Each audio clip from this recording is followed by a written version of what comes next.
जो हम बात करने वाले बिग बॉस के बारे में। बिग बॉस उन बंदों में से आता है जो जिसकी खाली में खाता है उसमें छेद नहीं सीधा हक देता है।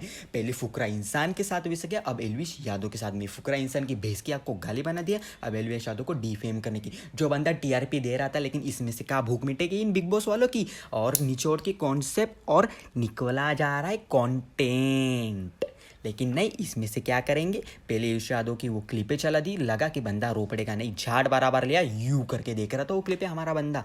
लेकिन ठीक है, उसके बीच में माँ को लाया गया और माँ की वजह से रो पड़ा। और जो उछल रहे हैं ना, सल्लू भाई टेक रिवेंज, अबे तुम्हारी बहन की।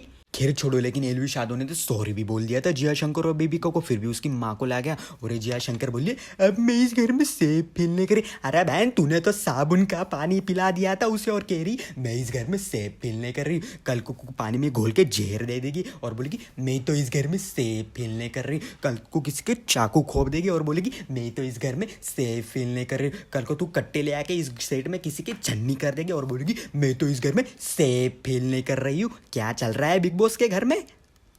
और ऊपर से जिया शंकर ने जब साबुन का पानी पिलाया था एलविश यादव को, तब उसकी माँ को क्यों नहीं बुलाया गया था। और जो पूजा भट्ट है, महेश दल्ले, मेरा मतलब भट्ट की बेटी, जिसने फुकरा इंसान के माँ बाप की परवरिश पे सवाल उठाया था, तब क्यों नहीं बुलाया गया उसके बाप को, महेश दल्ले भट्ट को।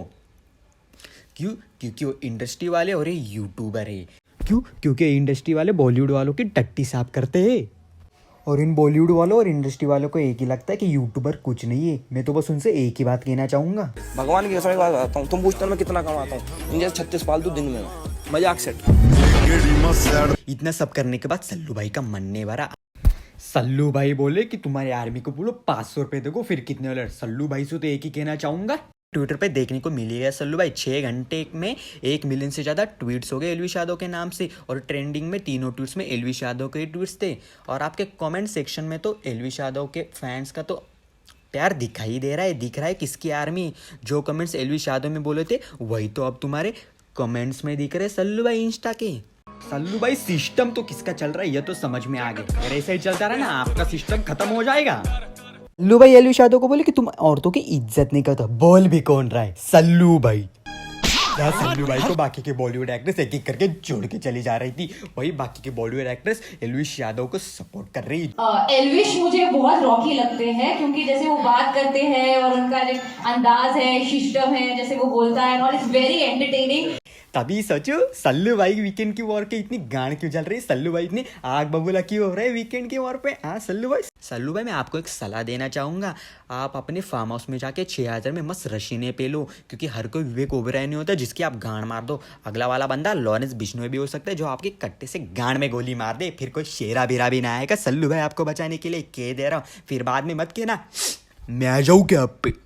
किसी की जान जैसी हालत हो जाएगी फिर सल्लू भाई आपकी। और एक ही बात करना चाहूँगा, ये एनसीईआरटी दिल्ली हरियाणा गुड़गांव वाले छोरे कब तुम्हारे बिग बॉस के सेट पे थार फॉर्च्यूनर चला देंगे पता नहीं चलेगा। सेट ढूंढता रह जाओगे कहाँ गया, अबे कल ही तो था यहाँ पे, सारा कहाँ चला गया हमारा सेट।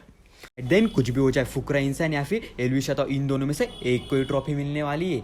हो सके तो सब्सक्राइब के बटन पे क्लिक कर देना, या फिर सल्लू भाई फेंक के मार दो, या फिर महेश दल्ले को फेंक के मार दो, या फिर सल्लू भाई के 6000 में पेलने वाली रशने फेंक के मार दो।